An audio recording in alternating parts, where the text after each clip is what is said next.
Attendees are in listen-only mode. Good afternoon and welcome to the June 2017 Dibble webinar. This is Kay Reed. I'm the Executive Director here at Dibble, and we're really so pleased to welcome you all to this exciting webinar where we're going to be introducing our newest program called Mind Matters, Overcoming Adversity and Building Resilience. But first, some housekeeping. So if for some reason it's not working through your computer, you can always dial in. I think this information was also in your invitation from us.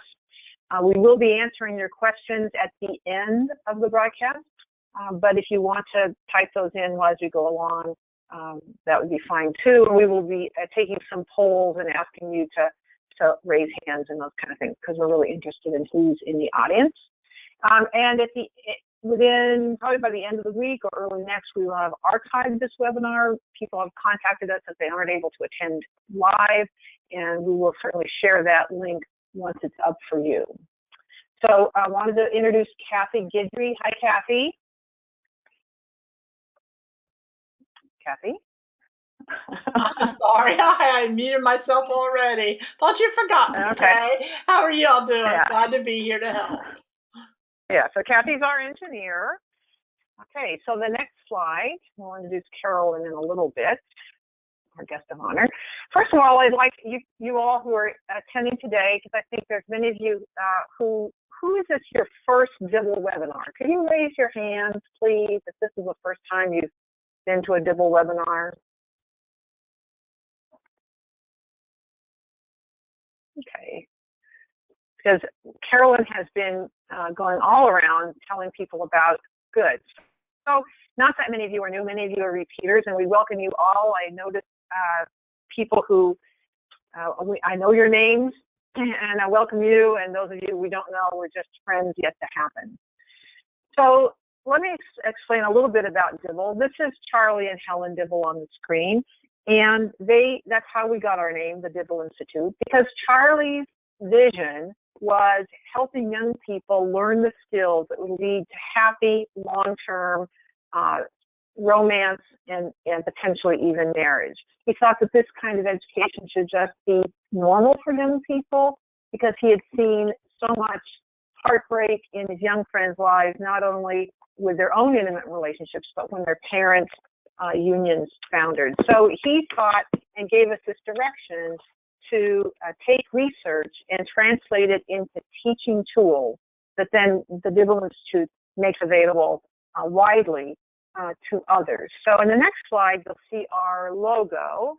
And we have now, the Dibble Institute is now 20 years old, 20 plus years old. And our program materials in the last 10 years have reached close to 2 million young people through people like you who are on this call. So we're really grateful, and we couldn't do it without all of you. And we're really grateful that you also have an interest in young people getting smart about their love lives. So we have some core values that I think are important to point out. So Kathy, the next slide. So first of all, we are totally behind research. That is our guiding principle. And so that means, there is social science behind this, there's brain science behind our work. We look at outcomes for children when we develop programs. And occasionally, as the science changes, we move with the science. So you can be assured that what we're doing as an independent national nonprofit, that the Dibble Institute is guided by research. We also, and Kathy, the next slide, believe in strong and stable families. So we give all kinds of respect to single parents, for sure. There are countless single parents every day doing the hard job of raising children, and they are to be commended. But even they would say that it's really hard to raise kids by yourself. And the research shows, and I'm just finished reading a book called something from the nursery. Anyway, it's a book about trauma and violence. And when you look at outcomes for children in all kinds of domains, their family form plays a big part in how they end up in general. Just like there are amazing single parents, there are very dysfunctional married parents. But in general, young people who can be raised by their own biological parents fare better than those who can't. So, so that's where we kind of point our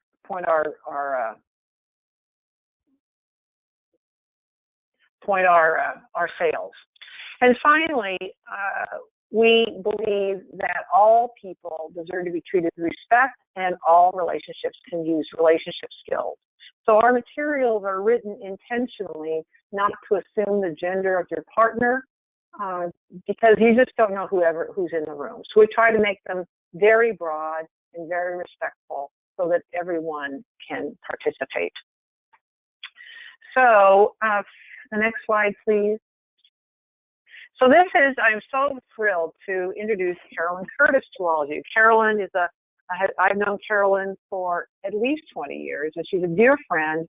When she came to me and said she had this idea for a program that would actually bring trauma-based skills to heal from trauma as a way to help young people and others develop stronger, healthier relationships, I thought this was a great idea, something that's lacking in our world, and something that a lot of you out there who are dealing with risk-averse youth could really use and find helpful in your work.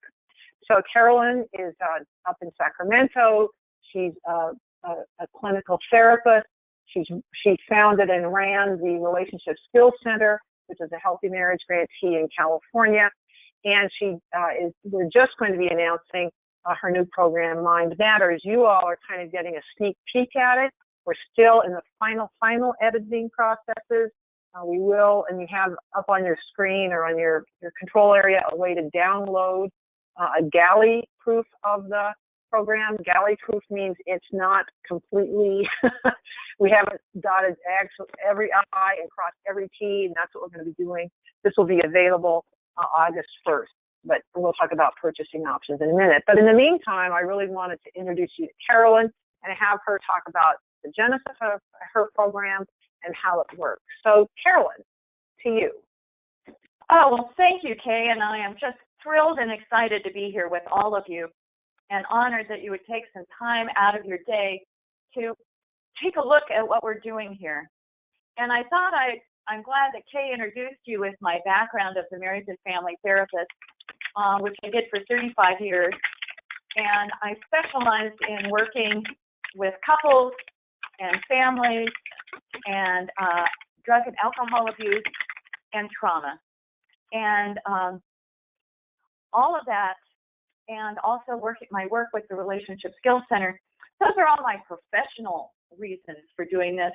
But I also have a lot of personal reasons about growing up in a highly dysfunctional home. My first husband died when I was 28. I divorced my second husband as a result of some traumatic experiences. And then recently, I was diagnosed with multiple myeloma and had a stem cell transplant.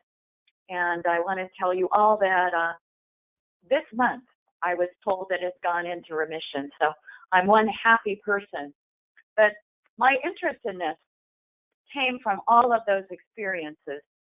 And what I want you to know was I gained a lot by running the Relationship Skills Center, because I had this vision that by teaching people how to build healthy families, that we would see a major turnaround in our nation and in our communities.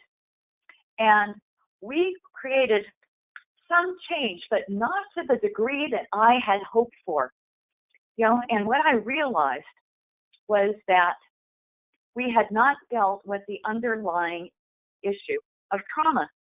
And then, because of my experience with relationship education, I found that a lot of material that I thought could be used only exclusively by psychotherapists, I realized that things that are skill-based can be taught by anyone. So I decided to design a curriculum that could be used by paraprofessionals in a variety of settings to enhance all of the work all of you are already doing.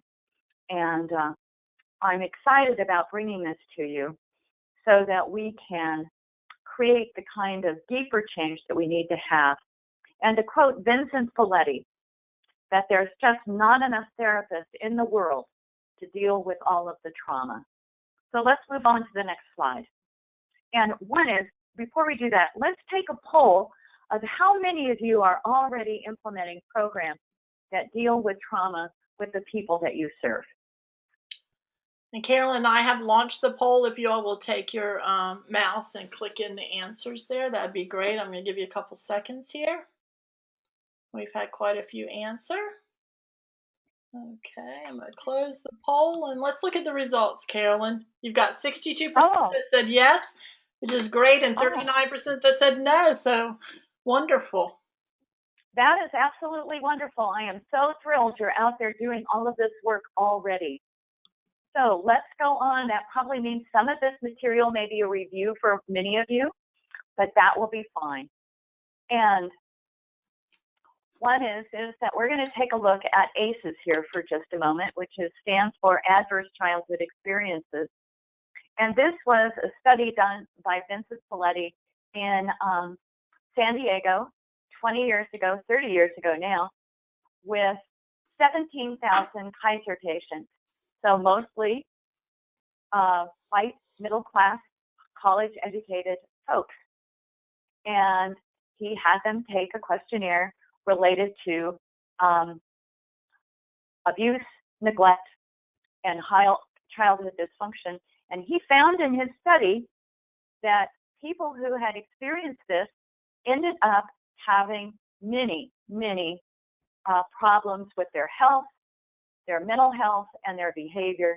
And the more of these incidences that they had, the more these consequences arose. So we're going to do a quick poll here. Like, what do you think the average score of the population that you serve is in terms of ACEs? Okay, I'm going to give you a few excuse me, seconds to answer that. Yes. And then I will close the poll in a few seconds.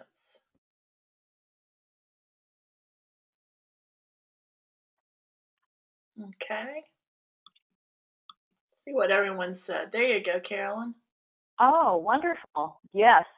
Well, I'm glad you are obviously serving the populations that you need to serve. And the next slide will show you what Vincent Folletti's study showed in terms of the percentages, what percentage people had. In his study, 34% had 0, and 2/3 had 1 or more ACEs.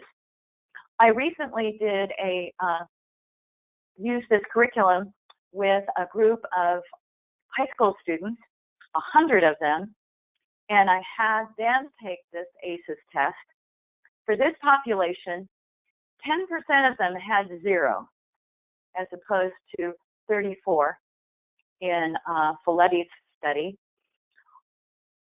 45% of them had 4 or more, and 12% of them have 7 or more. And that's pretty frightening when I sat there and looked at my students and realized that of all of those items that were on that test, for some of them, they only had 3, 2, or 1, or 0, that they had experienced all of those things. And I wondered how they ever made it to school. And I think that that's very similar to the population most of you are serving, that many of you are serving people with, most of you are serving people who have 4 or more ACEs. Shall we move on? So it's important to remember that adverse childhood experiences changes the brain. Next slide, Kathy. And this brain changes, and we're particularly going to look today at these 3 areas of the brain. And we'll talk about them briefly. The hippocampus is our memory keeper. This is the part of our brain that remembers everything bad that ever happened to us. You know, for example, probably when somebody gives you a compliment, it hardly registers, but when somebody says something negative, we hold on to that. And that's our hippocampus at work, because it is going to keep you on top of things, on what could go wrong. And for those who've had a lot of adverse childhood experiences, this part of the brain is very active, as is the amygdala, which is our alarm system. Bessel van der Kolk refers to this as the smoke detector. Now, my smoke detector, and I'm sure yours too, cannot tell the difference between burning toast and a burning house. And when our amygdala is working, we are frantic. We have adrenaline running through our system, and we want that smoke alarm to go off. And my current example is misplacing my keys, and I need to be somewhere quickly. And I start running all over the house, hunting for my keys, and looking in the same place 3 or 4 times. This is how the amygdala works. It is not how the prefrontal cortex works, which is they think things out. You know, they would pause and go, oh, well, when was the last time I had my keys? And they would be very methodical in their search. But not me. My amygdala is running the show. And it's important to remember that people who are working with that have been traumatized, that this is what's going on with them. Next slide. This slide is the brain on the left-hand side, or your left-hand side, the one that has so much red, is the brain of a healthy 3-year-old. The brain on the right-hand side is the brain of a 3-year-old from a Romanian orphanage. And what can you see in this slide? You can see on the healthy brain, the front part of the brain where it is all red, because red is where the action is. Red is the prefrontal cortex. That 3-year-old is doing problem solving and figuring things out and being curious and running around the world. The brain on the right-hand side is primarily engaged with survival. So the limbic system, the back part of the brain, is all lit up because their primary job is survival. Next slide, please. So all of this changes a person's behavior, their ability to learn, and their relationship. Last night, I presented this to a group of people from CASA. And I said, well, you know, what you'll find is that how the behavior changes as they become reactive, aggressive, defiant, they withdraw, they have a sense of needing to be perfect, or what may happen is that they have difficulty learning. They have problems discerning cause and effect and taking other people's perspective and being attentive and regulating emotions. And then in relationships, they have difficulty trusting. You know, they trust the wrong people because they don't know that somebody could be trustworthy. They have difficulty exploring the environment and understanding themselves and others. And someone who's had this kind of trauma has the belief that they cannot impact the world around them. Okay, next slide. And when I asked at my CASA presentation, I said, does this explain a lot of the behaviors that you see? And I looked around the room and all the heads were nodding like, oh, this is why. And by the way, when we teach the people we're serving this, they say, oh, this is why I do what I do and how I behave. Now this slide, I like this slide because it says these percentages that are listed here show what we believe that the ages contributes to these issues at these percentages. And it's when we look at this slide, a lot of things that we think are moral issues are really the results of trauma, particularly around alcoholism and drug abuse. Probably gambling needs to be on here, promiscuity, domestic violence, also disability days. And when I think of youth, I think of truancy here, that they just don't want to go to school. All right, on to the next slide. Now, one of the more wonderful things about working in the field of trauma is this is something we can actually do something about. We can't do something about schizophrenia. We can't do something that has to do with genetic disorders. But trauma is something that we can do something about. And over the years, we have really learned new ways of healing trauma that are effective. We have learned that you can't just put up big stop signs and say, stop doing this. They've actually discovered that critical incident debriefing just further traumatizes people. They've also discovered that getting people to relive their trauma without sufficient self-soothing skills re-traumatizes them. So therefore, we've developed science, and the researchers have found that there's a new way we need to look at healing for trauma. So we cannot think our way into a new way of being, but we can grow our brain. So on to the next slide. And so what we have done with Mind Matters is taken our lessons and based them on the most current research out there and on the most recent neuroscience, and consulted with the leaders in the field in order to design this curriculum. On to the next slide. The lessons are designed around creating safety. That this is, you'll notice that our curriculum doesn't even have the name trauma in it. I found when I started presenting this as a trauma program, the participants were already traumatized, thinking that they were going to be dealing with trauma. So we have really changed the whole rhythm of our program to actually start with creating a safe environment.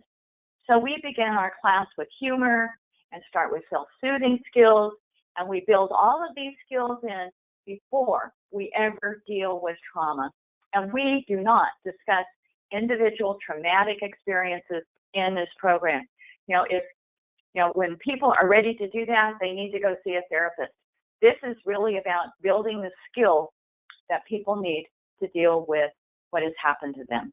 Okay, on to the next slide. So we have designed this program in 6 basic components: self-soothing, developing and observing self, learning how to have relationships, understanding and having compassion for our hijacked brain, developing self-care skills, and developing a life of intentionality. And these are the key components of our program. Next slide. Our Mind Matters program has 12 one-hour lessons, and we developed this program to have a great deal of flexibility in implementation. You can present this program in 1 to 2 hour sessions, or you can do it in 20-minute segments embedded into an existing program. Or people can take short segments in their home visits and teach the people that they're working with individually. So it can be taught in group settings, and it can be done on a one-to-one basis with a paraprofessional instructor. On to the next slide. Now, the way each class is organized is based on proven educational methods that build new habits, because this is really going to be about creating new habits. So first is people will practice their emotional regulation skill. Every class starts with an emotional regulation skill. Then there's a review of the previous lesson. Then there's an introduction to new skills. And then they do the activity. And then they learn the benefit of doing that activity. I mean, the groups of people we're working with only want to do stuff when they understand why they are doing it. And then they write a commitment as to what they're going to do to practice those skills in the next week. And then we conclude with another emotional regulation skill. Next slide. Then, along with the instructor journal, we have developed a participant manual that amplifies the learning, because we need to internalize what is happening, what they are gaining in their lessons because they're going to need to carry it out in their life. So we have them make a written commitment to practice. We give them tools to evaluate their success in using the material. In the participant journal, we summarize the lessons taught. So when the class is over, they take that with them to remind them what it is. I remember at different times people said, "What was it that we did in class?" Well, they'll have it right there in their participant journal. We provide a record of accomplishments and an ongoing list of accomplishments, and review the skills and lessons learned.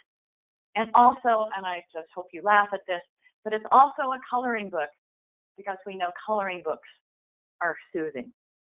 So on to the next one. I want to start with saying that we know that this is not psychotherapy, and that we know that the skills we are teaching make a major difference, that we have watched people have spontaneous healings from doing the things that they've learned in this class. But it doesn't happen overnight. These are skills that need to be used and utilized for a time period before they are shown to be effective. So I don't want to overpromise to you because that is one of those things that matter to me a lot. What I do know is that they work, and they work deeply and profoundly. So one of my favorite lessons, and in fact, you can find this lesson when we get it. This is going to be the lesson that we put up on the Dibble website, and we included portions of this in the galley-proof sample that you have available to download.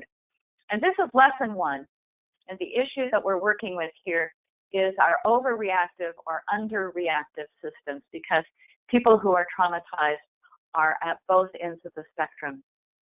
So the theory here is we are going to be growing the brain through self-soothing, and we're going to learn to wait.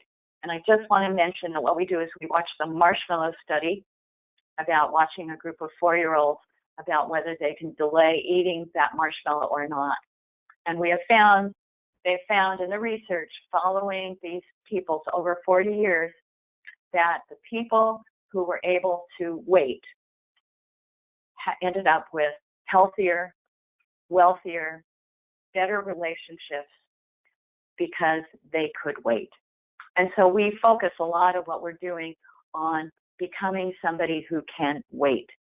And we start out in the first lesson automatically teaching people self-soothing skills with the knowledge that not every skill works for everyone.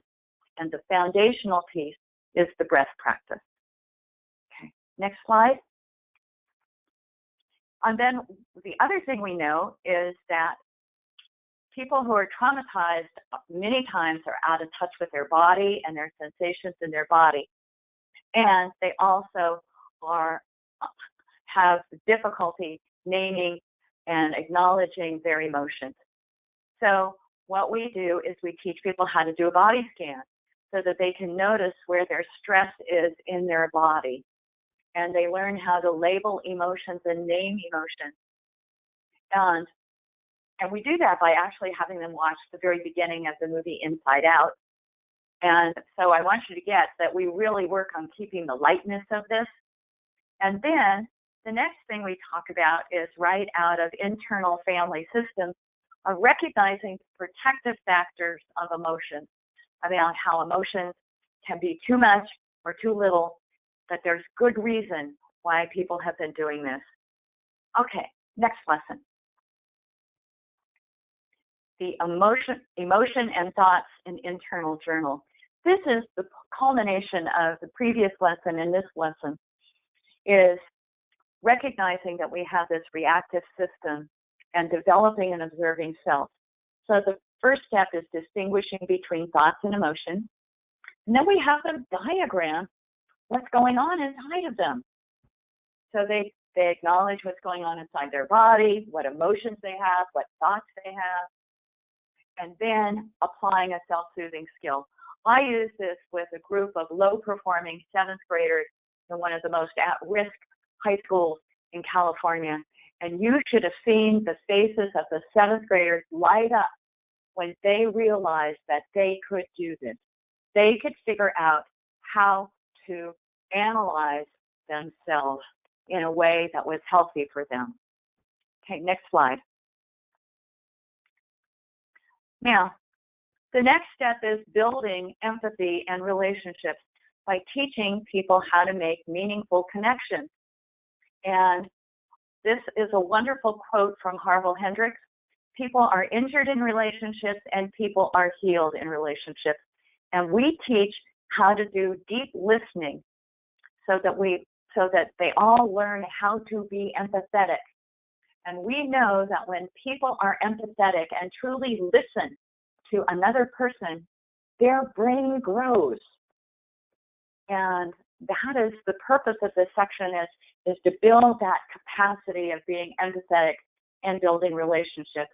And we conclude with a loving kindness practice that deepens all of their connection to themselves and to other people. Next slide. Lesson 5 is recognizing that we need friends to get along in this world. So we start with talking about that we need a support system, and we have them draw a diagram of all of the different people that support them in so many different ways. And in this high school where I did this, at the end of this, I asked them what was their reaction, and they told me that they had no idea that there were all of these people out there in the world supporting them. And by the way, I always rig this to make sure that the teacher is somebody that I'm aware of, somebody within the system that is particularly known to be highly connected, so that we can always make sure they have people to put in their support system. And also, from Emily Werner's research on resilience, in her study of 700 children in a low-income area in Hawaii, she found that the most crucial item for resilience in those children is they had a trusted adult in their life. And what we do in this class is we have them write down the name of a trusted adult and carry it with them. Next one. Oh, and we also do, I just mentioned briefly that we have permission from Dan Siegel to use his wheel of awareness to sort of pulls together everything that they have learned so far. Now we move to lesson 6, which is compassion for the hijacked brain. And notice that we only talk about trauma after the 6th lesson, after they've already been introduced to self-soothing skills and they're prepared to take a look at this. So we do take some time here to talk about the effects of trauma. We focus on the sentence, it's not what's wrong with you, it's what's happened to you in this class. And this class, I just am so pleased with how it turns out, because we start out with having them take an ACEs test. If they wish, okay, nobody has to take this test if they don't want to. I will tell you, in every class, they want to know. And we go over what has happened to them, to their brain, to their thinking, to their being, so that they recognize the effects of trauma. And that's the other part of this. So the first thing is, this is what trauma is, this is what's happened to you, this is the effects. And then we talk about what have they already learned in this class to deal with these experiences. So they walk out with a sense that they know what to do about this. So, next slide. So, the next slide is, because the last class was pretty intense, for some people, we have them do an intrusive memory exercise. And we have them, it's an old technique out of neuro-linguistic programming about putting that memory in an envelope and giving it to your instructor to tear up and throw away, and that anytime that memory comes up, to remember that it is gone. The other super part of this program is that so many times we do not acknowledge the cultural traditions that are available in our community for healing. And, you know, Bessel van der Kolk talks about his experience in South Africa, when the healing conversations were going on and tension got too intense, they had people leave, step out of the room, and they would sing and they would dance and they would drum until they were peaceful again. And then they would come back and continue meeting. So in this program, we have a place to put those kind of healing experiences. So if you're in a Native American community and you're using this, this would be the time when you would do drumming. If you're working in a Black church, this would be time when you would do gospel singing. If there's no tradition, we have people just talk about what music inspires them, and they play that music in class. It's actually a really touching lesson. Next one. Now, tapping and efficient sleep. We needed one more truly powerful method to deal with trauma, and it is tapping. I know it is weird and unusual, but it is so powerful. I had to include it.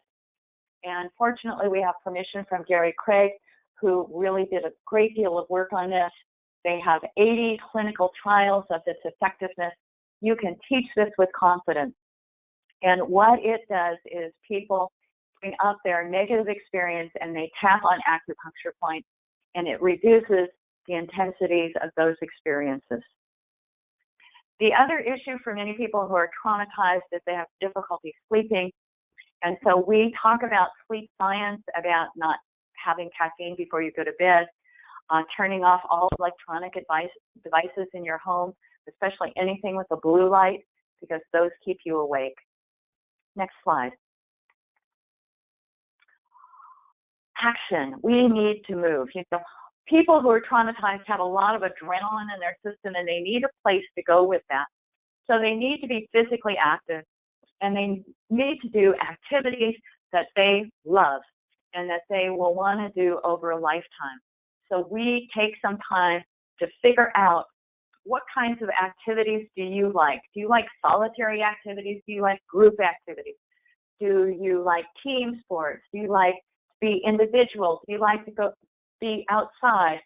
For me and my husband likes to walk. He gets up at 5:30 in the morning and goes for a 2-hour walk. He likes to be out there by himself. I would never exercise with that kind of plan. I need a group of people. So I take ballet lessons 3 to 4 times a week. That's what keeps me going. In this program, we do a 15-minute chair yoga class that doesn't require any equipment, that anyone can do it. And the research on the effectiveness on yoga, on trauma, is phenomenal. So keep that in mind, and it just gives your students a taste, and then they can access more classes on their internet and probably on their smartphone. Next lesson is, and onto the next slide, is a life of intention. Most people who are traumatized have a belief that they are not going to live very long. They'll routinely tell you they never expect to live beyond 30. So this is creating a vision for their future and setting goals, and so that they can start picturing life beyond 30. And next slide is that these two lessons sort of go together, lesson 10 and 11. So first of all, when people are traumatized, a lot of times what happens is they are so out of touch that they make really poor decisions, and they need to get grounded in their values. So we do a value clarification exercise in this. And the other part that one time I've noticed is that after we do goal setting, so many times when I've done goal setting, it's like, okay, and what are you going to do first? And I'll tell you, the people I've worked with have no idea what to do first. So we do a whole exercise on asking for help, because they cannot figure this out by themselves. So they need some help knowing what to do the first step is. So we combine the goal setting with asking for help about who do you know who's already accomplished the goal that you want. I had one woman whose daughter was going to go off to college, and no one ever in their family for generations had ever gone to college. She was going to be a mother of a college student. I said, do you know what mothers of college students do? No, I don't know. Do you know anybody who's the mother of a college student? Yes. Go talk to them about what does it mean to be the mother of a college student and what can you do to support your daughter in college. Next lesson. This is lesson 12, which is our last lesson. This lesson summarizes a lot of what people are doing and creates one more chance to create new habits. So we review class learning, commit to creating a healthy mind habit, and we have them sign a contract for change, and then create a self-monitoring system so this program can continue to go on. Next one. So we've covered these mind matter pinwheel topics of relationships, the observing self, self-soothing, the hijacked brain, self-care, and intentionality. And we will go on to the next slide. What we noticed as we developed this curriculum is we had more material than we could put in this program. So we put it online so that there is some additional videos that you might want to use in this class, some supplementary material. This will be where you'll find the PowerPoint that goes with this curriculum. And because this field is changing so rapidly, we plan to keep you updated on the newest research that is going on in the field. And when you purchase your Mind Matters kit, you will get access to this online bonus material. So I want you to keep in mind that when you teach Mind Matters, you are building resilience and you are changing your community. Right now, there are teams, and from the number of you that are already doing work in this field, you are already part of a gigantic team that's working to reduce the impact of adverse childhood experiences. And I want to acknowledge that you are pioneers in the field, and I'm excited to be part of your journey. The next slide. So now we have another poll. Like, let's revisit that question that I asked at the beginning of the program. How could you possibly use this program?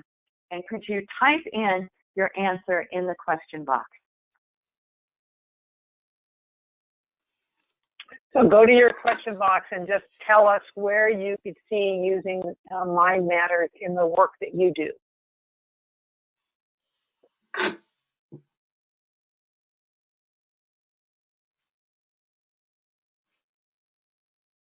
So I'll start reading them as they come in. Teaching an early childhood course, so future practitioners to help with children, juvenile detention, alternative high schools, an elective class, patients in a facility, training mentors with transitional youth, a counselor who might use this with her adult clients, a classroom with middle and high school students, our pregnant and parenting teams, a small group for students who have experienced trauma. We have one eGriever who wants to train all of her school districts and community organizations down in Houston to use this in prevention. I think that's a great idea. Working with schools in their county at a group home. A youth and juvenile justice in a shelter, integrating it into adolescent programs, foster youth, helping their community become trauma-informed, municipal court and homeless youth, a great addition to Love Notes, which is a Dibble program for those of you who don't know, sharing this with an organization that deals with at-risk youth, to educate young people, high school students about abuse, doing a group in an elementary school, a group with teens, training mentors, teen moms, truant youth, it's interesting, homeless youth in a church shelter, in health education, psychoeducational topics. I don't know what ESD group home is, but for youth in an ESD group home. Understanding behaviors of our colleagues. Yep. You know, I think that's a really great point, that so many times, you know, that there is compassion fatigue and there's secondary trauma, and that we need to remind people to use these skills. And in fact, a lot of times I'm being asked to come in and speak to staff so that they could start dealing with this. Yes. See, home visiting, we're home visiting, groups and counseling, foster parents, parenting classes, inner city youth, one-on-one, yeah, you don't have to have a class, emotional social maturity class. So young adults and their nutrition needs, middle school with trauma, community partners, preschool playgroup families, boys and girls clubs, anti-substance abuse programs to preteens, transgender support group, teens in care and youth transitioning from care, pregnant and parenting teens in care, family life and sexual health classes to underserved 5th to 8th graders, an ACA study group, class relationship group, addicts who are easing some of their trauma. So, okay, thank you, everyone. This is a bridging, I love this one, bridging activity for CalWorks students in conjunction with Love Notes. Kids in Ferguson, Missouri, good for you. More foster youth, introduction to counseling services, nutrition. Those of you who are saying this is great for nutrition education, you know, tell me more. That's interesting. And we have some other questions, but about age group and who this was designed for. Oh, ACA is adult children of alcoholics. Alcoholics, right. Okay. So victims of street violence. Wow. And a hospital. Wow. Let me think. So there's lots on what the age group is. Okay. So thank you all for responding. That's awesome. You guys are thinking great thoughts. So, and by the way, these were the kinds of groups that I envisioned when I wrote this curriculum, who it was for. And I'm so glad you grasped that this was something that could be used in these kinds of environments. So thank you so much for that kind of an affirmation for my work. So thank you. So Kathy, let's just stick on this program. Is there one more slide, or is this the end of your presentation, Carol? I have just one more slide. Okay. Okay. So the last slide is let's work together and reduce the number and impact of adverse childhood experiences. So I've always viewed when I'm doing things, I'm an old PE teacher, that we're all on a team, and the only way we're going to do something is that we've got to work together to do it. So I want you to know that when you do this, my goal is for you to have a successful program when you go to implement this curriculum, and that you would implement it with ease, that it would be a piece of cake, and you would be able to teach it with confidence. So as a result, when we get this, when you purchase it and you start to do it, I'm available for you to contact me through email for assistance, and I'm planning once a month to do an hourly training so that if you have any questions and we could answer them in a group and do much better. I did this previously with relationship education programs, and they were tremendously effective. And I know we're all out there going in a place that a lot of people haven't gone before. So we all need to support each other and be there for each other. And I want to be on your team, helping you to be the most successful you can be. So thank you so much. Okay, so we have to speed through some questions for you, Carolyn. Would you back up, Kathy, for a second? So let's start with, so can you comment, Carolyn, on the targeted age group of this curriculum? I envision this curriculum being used I developed this curriculum with a group of out-of-control 7th graders. And it was really hard work, but they benefited from it. So we're looking at age 12, and then picturing it being effective with 12 up to 24, 26, 28 years old. So all of that group, I think, would be easy to work with. I certainly I'm not going to preclude using this with adults in their 30s and 40s either. So, but not with small children. This was not designed for small kids. They need to do something else. Okay. And who has taught it so far, Carolyn? Have you been testing it out? You've taught it. I know we have a social worker, MSW, who's taught it. Who else have been your teachers? Okay, my teachers have been, I've had about 6 different people who were either getting their bachelor's degree in psychology, or were MFT interns or MFT trainees. So I had about 6 people doing that. Then I had someone a couple of people who are applying to get licensed and as MFTs. And then I had someone else who had been working in major agencies lead this curriculum. So those are the people I've had lead this curriculum. Mm-hmm. And who did you design it to teach? Who do you think can teach it? I think I wrote it in a language that is not psychobabble. It is very plain English. So I think anyone who is a good teacher, that is primarily the criteria, is that they're the kind of people who can relate to the people in their classroom. And then they just need to follow the directions, and they're pretty explicit about what to do and what not to do. So that's my picture of who can teach it. That's perfect. Go ahead. Are the strategies different when addressing trauma that is experienced as an adult and not a child? Oh, not particularly. But it cannot be something that is ongoing at the time. So if you are struggling with domestic violence and that is your trauma and the guy is still beating you, this curriculum is not going to help you at all, because you have to be in somewhat of a safe place in order for this to be effective.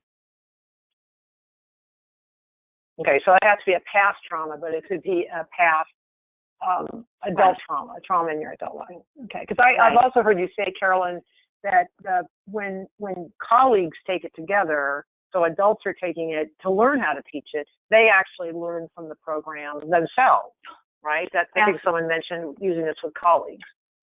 Oh yes, when I taught this to other people, they said this was the best thing that they had ever gone to, and that they were reworking their own life after taking the training. So it's powerful for both the people who are trained to be instructors and the people who are going to be receiving this. So the next question is about training, and I'll take this. So so this program does not require training, but we do recommend it highly, because you can tell if you're being trained by Carolyn or a Dibble Master Trainer, you get lots of richness and really experience the curriculum as it is. Our next training or the first training officially for it as a published program, will be in Denver in late July. And if you go to the Dibble website, you'll see details about that. But if you're anywhere in the vicinity of Denver, it's a great opportunity. The training runs one day to do a Mind Matters training.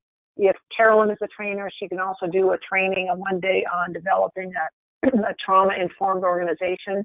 So if that's interesting to you, we'll give you the Dibble information and you can contact us. Occasionally we put together regional training, so we set up shop in some location or people invite us to their place, and then we can invite more people. So there's lots of ways we can do training, and if you're interested, please let us know. Let me think. I think, Kay, we need the last slide. The next slide? Sure. Yeah. So I wanted to get to some more questions, but let me, so what we're doing is the kit consists of the instructor's manual, so a binder with a 12 lesson, any handouts you need, the toolkit, so there's, I think, 9 or 10 activities in the toolkit that come on hard stock, so you can pull them out, and we're going to do focused breathing, or we're going to do vagus nerve, peripheral vision. So everything you need to teach, plus the PowerPoint slides, plus that online bonus material that Carolyn said, and 5 participant journals. Regularly, it's $2.99 up and through the end of the month, because we want to, do this as it's going out the door. There's a pre-publication special, 20% off. Participant journals are $49 for a pack of 5, so that you have them. And as you can see, they really are needed to implement the program, just because the young people are recording their dreams, their goals, their learning. They can go back later, and we put all the instructions for them and how to do a body scan and those kind of things.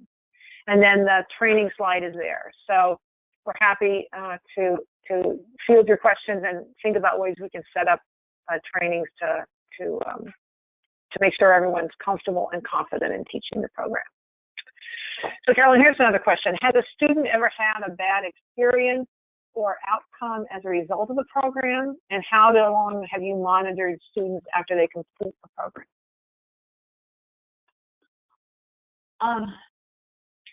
Much to my surprise, I actually haven't had anybody who's had a negative experience from this program, which just thrills me. I had one person who came into the program that stays with me who was just very upset really quickly, and as we were getting her to do the observation, and by the end of the class, she had calmed down and had was amazingly calm. Now, I will tell you, this is when I was working with a transition housing organization where people who were previously homeless were now living in apartments in this facility. So the biggest problem that we had with this program, just like all of you, is getting them in the door and getting them to come back. And that there were lots of reasons why they had difficulty, but the people who came and stayed benefited tremendously. And in fact, we talked about how we might do that differently in that organization. And one is, we thought that we would take lesson, for example, lesson 1, that we would offer it several times in a week so that they could pick a time that fit for them and move through the program really slowly. We would also recommend that people could take the program more than once, because they will probably need a refresher and reminder about what it was that they did. So those would be some of the recommendations that I have for what we would need to do to make this program extremely effective with people who have very, very high ACEs scores. So I will say that we've placed in Carolyn's is very careful. Every lesson has safety tips for the instructor, has recommendations for everything's opt-in. So if you aren't feeling like you want to participate in something, you're welcome to, look out the window or do something else. So it's very respectful of where people are. But I do think people experience a lot of relief, since these are not accusatory. This is just like, this is what happened to you. Let's move you along. Want to be really clear about the age group here. So Carolyn wrote this for 12-year-olds, so let's call it 7th grade, middle schoolers, up through and including young adults. And, young adults seems to be an ever-expanding category. And if you find it useful in working with adults, please use it. But, Dibble focuses mostly on youth and young adults, so that's kind of our focus. But if you want to take it wider, you're more than welcome to. Now, the question is, has this program been evaluated? It is certainly research-based. When you get the binder, you will see these 3 pages of single-spaced bibliography that Carolyn put together that she based this on, but it has not yet been evaluated.